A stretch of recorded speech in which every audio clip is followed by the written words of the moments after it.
Kalinga national front पक्षर सांबादिक सम्मेलन छोट छोट पिलामानकु जातिगत आक्षेप और ए संपर्क में उच्च कर्तृपक्ष को अभियोग पर कौन पदक्षेप नि नजिबारु कलिंग नेशनल फ्रंट पक्षर उद्वेग प्रकाश पाई। ए संपर्क में कलिंग नेशनल फ्रंट पक्षर कटक स्थित काली भवन ठारे आयोजित एक सांबादिक सम्मेलन में कहुई कटक सदर ब्लॉक कंदरपुर थाना अंतर्गत आयतपुर पंचायतर 17 नंबर वार्ड कार्यरत अंगनवाड़ी कर्मी सुप्रभा दास सेठारे पढ़ुथिबा छोट छोट दलित पिलामानकु जातिगत आक्षेप करी बारंबार गालीगुलज करी माड मारुथिबा को विरोध करी किछि महिला बहुबार कंदरपुर थाना रे डीजी पुलिस जिलापाल और मुख्यमंत्री को अभियोग करथिले मध्य अभियुक्त अंगनवाड़ी कर्मी को विरोध में कौनसी कार्यानुष्ठान ग्रहण करा जाय नाही। एतत् व्यतीत महिला माने ब्लॉक सीडीपीओ और बीडीओ को साक्षात करी उक्त अंगनवाड़ी कर्मी को तुरंत सेठारु स्थानांतर करबा पई दाबी करथिले मध्य बीडीओ और सीडीपीओ महिला मानकु हरिजन छोटलोक कही सेठारु तड़ी देथिले। सेठारु आसी महिला माने कंदरपुर थाना रे एतला देवा सह रेजिस्ट्री पोस्ट रे जिलापाल डीसीपी मुख्यमंत्री डीजी पुलिस को अभियोग करथिले मध्य एपर्यंत अभियुक्त को गिरफ्त करा जाय नथिबारु सांबादिक सम्मेलन में दुख प्रकाश करा जायतिला। सेथिपाई आसंता सेप्टेम्बर 26 तारिख दिन कलिंग नेशनल फ्रंट पक्षरु ओडिशा पुलिस मुख्यालय घेराव कराजिबो बोली सभापति बसंत कुमार बेहरा कहछंती। एही सांबादिक सम्मेलन में कार्यकारी सभापति प्रदीप राउतराय, महिला सभापति जानकी राउत, साधारण संपादक लक्ष्मीकांत बेहरा, साधारण संपादक सुशांत नायक और राज्य संपादक चिन्मय गुरुंक समेत प्राय 10 जन अभियोगकारी महिला उपस्थित थिले। आयतपुर पंचायतर दामोदरपुर 2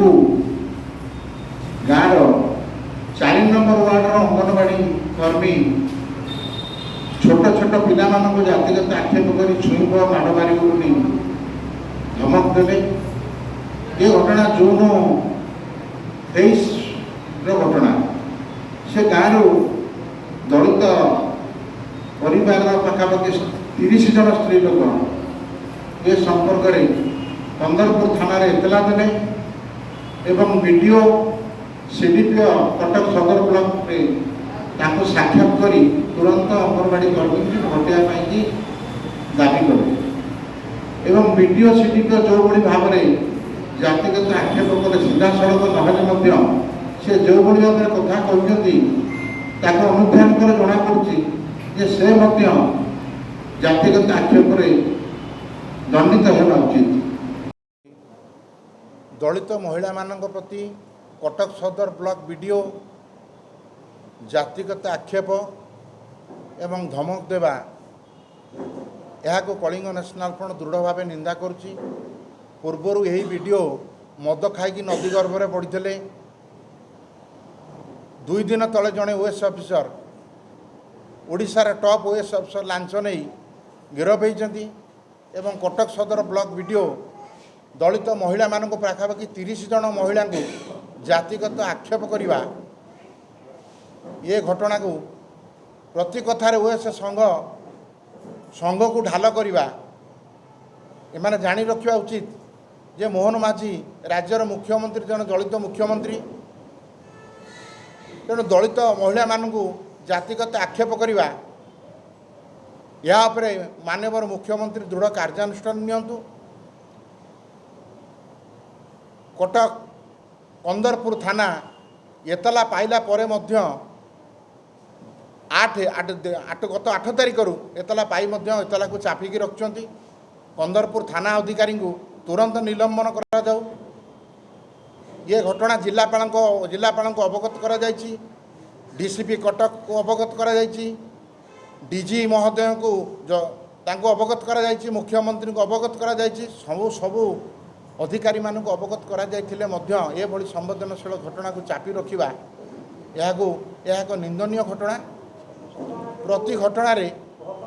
कंदरपुर थाना अधीनस्थ आयतपुर पंचायतर 17 नंबर वार्ड रे थिबा 4 नंबर अंगनवाड़ी केन्द्रर अंगनवाड़ी कर्मी सुप्रभा दास छोट छोट पिला मानकु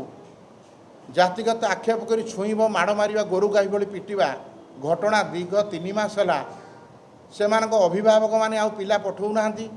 ये संपर्क में कंदरपुर थाना जनइबा जिलापाल जनइबा जिलापाल रिसीव कर से चिठी रखिंट मानव अधिकार कमिशन ए घटना केस चली जिते कौन कार्यानुष्ठान ग्रहण करा नगला प्रशासन पक्षर 30 जन महिला वीडियो को साक्षात कले ब्लॉक भितर साक्षात कलापर वीडियो जो भाव में आशालीन वक्तव्य रखिंट कटुक्ति प्रकाश कर प्रयोग कर संपूर्ण जातिगत आक्षेप होतला को संपूर्ण तर्जमा करा जाई तुरंत वीडियो को एवं सीडीपी को गिरफ्त करा जाऊ एवं जदि 10 दिन भितर कार्यानुष्ठान सरकार न नियंती तेरे आसंता 26 तारिख में डीजी कार्यालय कलिंग नेशनल फ्रंट पक्षर घेराव करा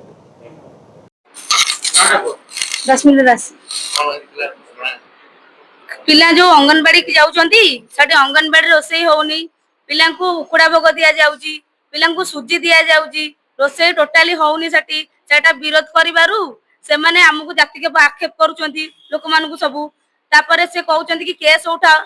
पछ कथा भूली जाओ से केस पछ कथा घेरले आ कोन हबो तेनु आमे भी चाहूछु से दीदी को सेटु हटा जाऊ आम छुआ को गोटे नुआ दीदी दिया जाऊ जहाँ पे कि भल पिला भल पाठ पढ़े फिर तो क्लास होनी छुआ कहीं जी रोसईबास किसी भी होनी जातिगत अभियोग करुँच कौन से छुआ एपाई कि आम विडियो को भी दर्शन करूँ सीडीपी को बतिके जाइलु सी भी जातिगत अभियोग करना सी कौन तुमको आउ कौन श्रेष्ठ जातिर कही था कि से कथा भी सी कहते तो आमर अभियोग हूँ कि दृढ़ कार्यानुष्ठान अनुष्ठान करूँ जहाँ फल कि आउ जो 5 जन अंगनवाड़ी दीदी देखिए कि शिखिबे जे आगु एमती कहीं भूल करेंगे नहीं कि जाति आक्षेप करेंगे नहीं। कटकरू रजत कुमार महांती रिपोर्ट सत्य समाचार।